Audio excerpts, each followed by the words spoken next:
Hello and welcome to the CDO Magazine interview series. I'm John Filipek with SHI International Corp, and today I have the pleasure of speaking with Captain Brian Erickson, Chief Data Officer for the United States Coast Guard. How are you doing today, Brian? Hey, I'm great. Thanks for having me on, John. I really appreciate it. Yeah, no, pleasure is all mine.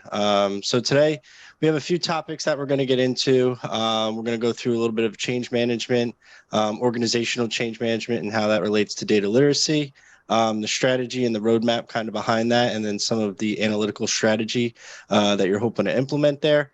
And then overall leadership and how data and analytic profiles in the leadership space specifically, play into the vision that you have here for the Coast Guard. So first and foremost, I wanted to thank you for your service. I always start that way, especially with any of the service individuals that we have on here. So I wanted to, say thank you. And then, of course, give you an opportunity before we got into any of the questions, if you wanted to set the table or lay something out for us here on our end. Yeah, no, thank you very much, John. And it truly has been a privilege to serve.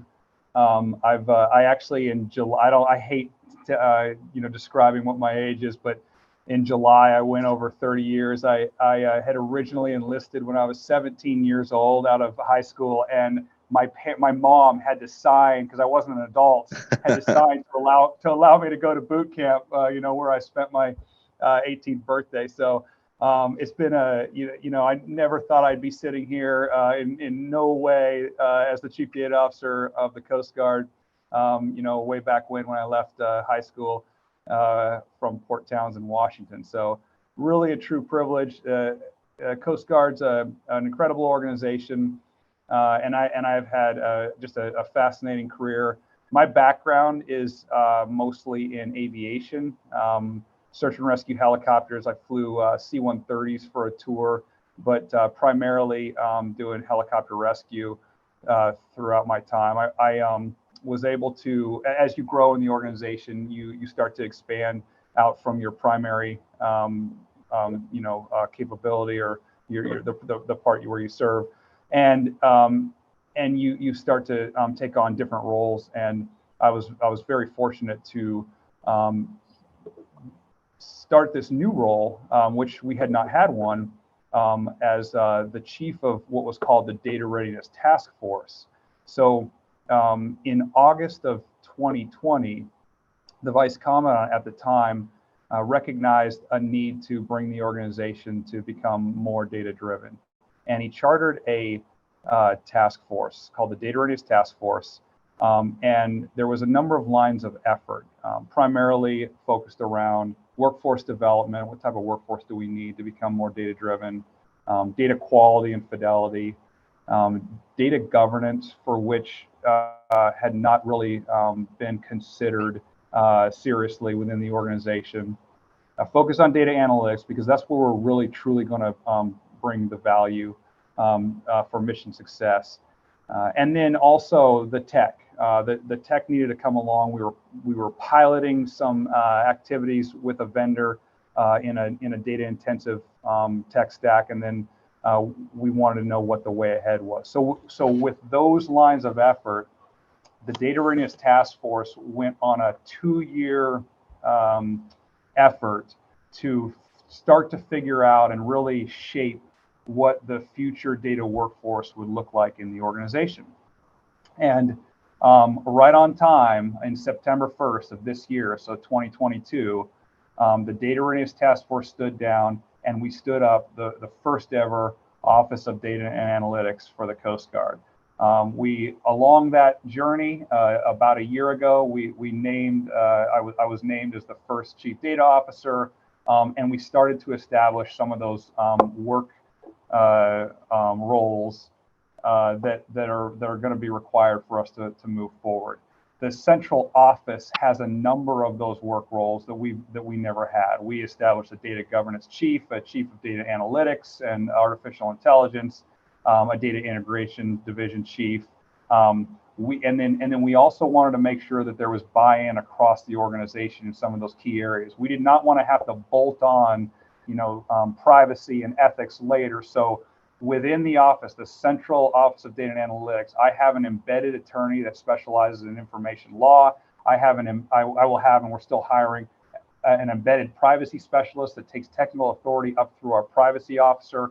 I will have an embedded C5I platform manager, cloud environment, zero trust expert that takes their authority up through our CIO and our C5I service center. So, you know, our desire is to create an office that looks quite a bit different than offices that we've had in the past, and we embed technical authority from the different elements that really touch data right from the start, and then we all work together to improve our data-driven focus and our data literacy and everything from that perspective.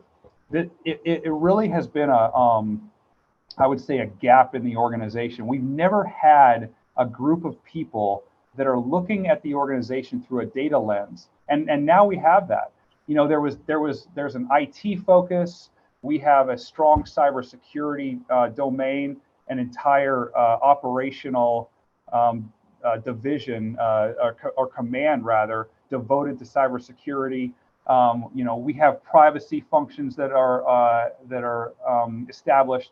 We have an entire legal element within the organization that has power up to the staff judge, the staff advocate of the Coast Guard, or rather the Judge Advocate General of the Coast Guard, and what we never had really was a function for data analysts, data stewards, data experts, and now as we move into more innovation roles like artificial intelligence expertise, you know, even you know, RPA type specialists, we never had a champion that would help the organization move forward, and now we do. So we're really excited about that, and that just kind of like paints the picture of our journey thus far.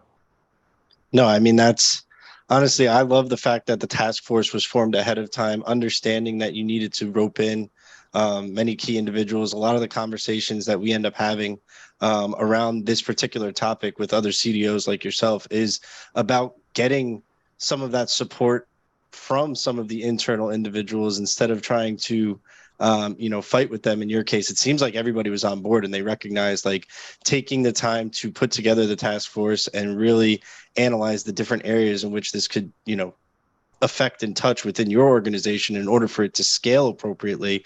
It took a lot of people coming together ahead of launching something formal and being named the first, you know, CDO. Congratulations. That's really, you know, quite the accomplishment from an organization as longstanding as the Coast Guard, right? So that's awesome.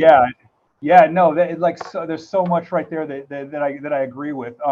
You know, when I came in, my boss at the time said, you know, you need to form as much connective tissue to these other elements of the organization as possible, and that is the only way that something as transformative of, you know, changing the culture, the people, the processes to become more data driven is going to happen. And we hadn't done that since 1790, and so I truly believe that we are at an inflection point within the organization where we said we wanted to become data driven before, but until we truly committed and literally resourced a team to do this, we hadn't done it in the past. It was just pickup game, and now we have a team on the field, and you know, maybe we're a JV team today, but we are going to be pro, you know, in the future, and so. I'm excited to lead that team. And another thing you said was that there was a lot of interest in the organization.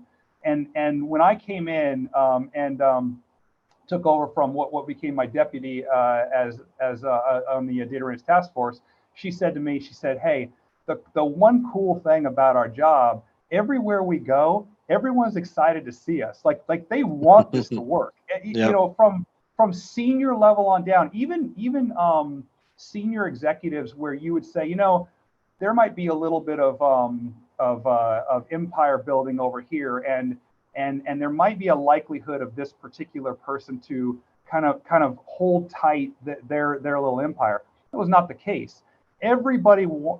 Nobody cared where, you know, I landed in the organization. They just wanted it to work, and that's what day after day I find that within the Coast Guard, and this is an organization. This is the oldest continuous seagoing service in the nation. We have been around since 1790. So you know that we have some traditions and history and legacy ways of doing business that have to be broken by a little group that is agile and willing to change and move forward. And we have got our new commandant, Admiral Fagan, who came on in June of this year. You know, one of her main tagline is, "Tomorrow looks different, and so will we." And that is a license for this office to operate. We are going to be different, and we're going to move data forward in the organization. We're going to come up with new ways to do it. There's going to be culture shifts, process shifts, and we're going to be, you know, a part of that team that moves it forward. That's that's amazing, and that's obviously very exciting. I want to thank you, Captain Brian Erickson, Chief Data Officer for the United States Coast Guard, for joining me here today. Please visit cdomagazine.tech for any additional interviews that you might want to review. And once again, Brian, thank you so much. The pleasure has truly been all mine speaking with you today. And thank you so much for your service, right? It does not go unappreciated on my end. So I appreciate that. Thank you, John.